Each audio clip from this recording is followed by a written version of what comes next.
আসসালামু আলাইকুম। Very good রান্নাঘর থেকে সবাইকে অনেক অনেক ভালোবাসা ও শুভেচ্ছা জানিয়ে শুরু করছি আজকের ভিডিওটি।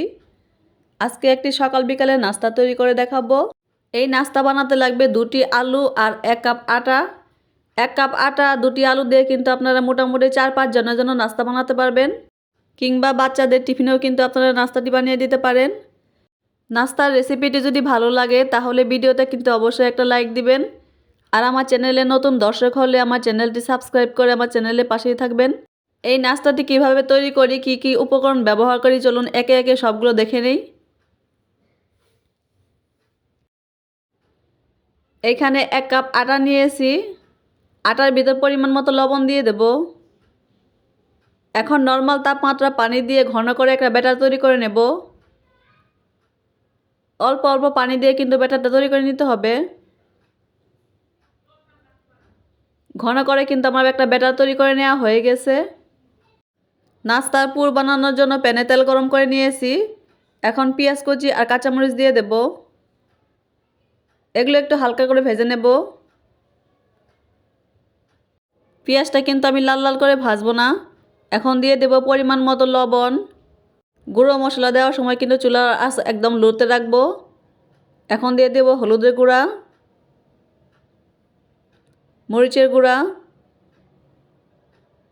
ধনিয়া গুঁড়া আর দিয়ে দেব গরম মশলার গুঁড়া। আপনারা কিন্তু ঝালটা আপনাদের পছন্দ মতো ব্যবহার করবেন।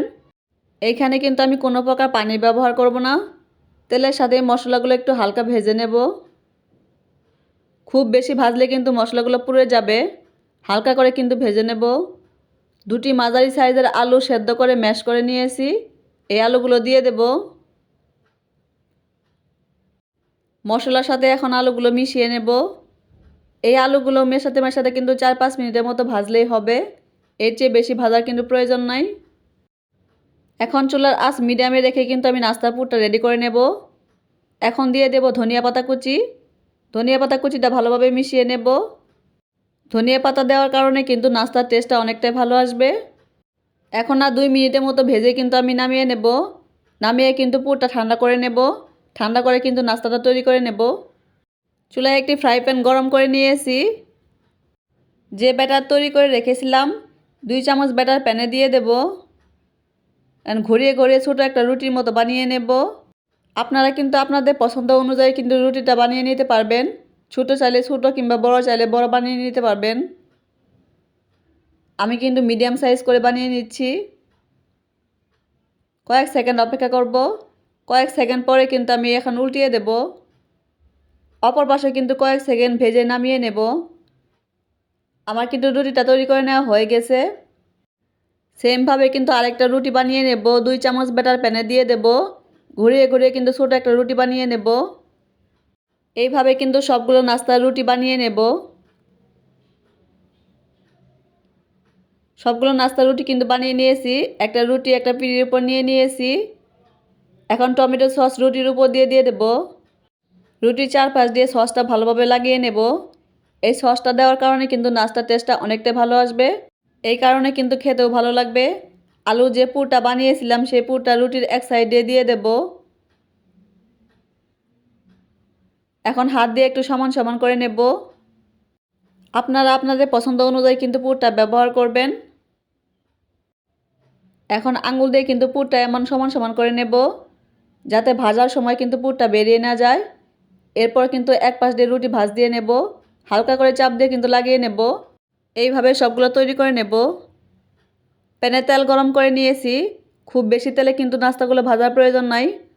অল্প তেলে কিন্তু নাস্তাগুলো ভাজবো। 2টি নাস্তা আমি প্যানে দিয়ে দেব। উল্টিয়ে উল্টিয়ে 4-5 মিনিটের মধ্যে কিন্তু আমি নাস্তাগুলো ভাজবো। নাস্তাগুলো কালার চলে আসছে। এখন নাস্তাগুলো নামিয়ে নেব। বাকি নাস্তাগুলো আমি এইভাবে ভেজে নামিয়ে নেব। সবগুলো নাস্তা কিন্তু আমার ভাজা হয়ে গেছে। 1 কাপ আটা 2টি আলু দিয়ে কিন্তু আমার 5টি নাস্তা তৈরি করে নেওয়া হয়ে গেছে। মোটামুটি নাস্তাগুলো কিন্তু অনেকটাই বড়, সেই কারণে কিন্তু একটি করে নাস্তা খেলেই কিন্তু হয়ে যাবে। 1 কাপ আটা দিয়ে কিন্তু 5 জনের জন্য নাস্তা তৈরি করে নেওয়া যায়। যারা এইভাবে এখনও নাস্তাগুলো বানিয়ে খান নাই, একবার হলে বানিয়ে খাবেন। এই নাস্তাগুলো গরম গরম খেলে কিন্তু উপরে ক্রিস্পি থাকবে। ঠান্ডা হওয়ার পরে কিন্তু নাস্তাগুলো একদম সফট থাকবে। এগুলো শক্ত হয়ে যাবে না। আজকের এই নাস্তার রেসিপিটি আপনাদের কাছে কেমন লাগলো আমাকে কিন্তু কমেন্টে জানাতে পারেন। ভালো লাগলে ভিডিওটি শেয়ার করে দিতে পারেন। এমন নিত্য নতুন রেসিপি পেতে আমার চ্যানেলটি সাবস্ক্রাইব করে রাখতে পারেন। ফিরে আসবো আরেকটি নতুন ভিডিও নিয়ে। সেই পর্যন্ত সবাই ভালো থাকেন। সবাই সবার জন্য দোয়া করেন। আল্লাহ হাফেজ।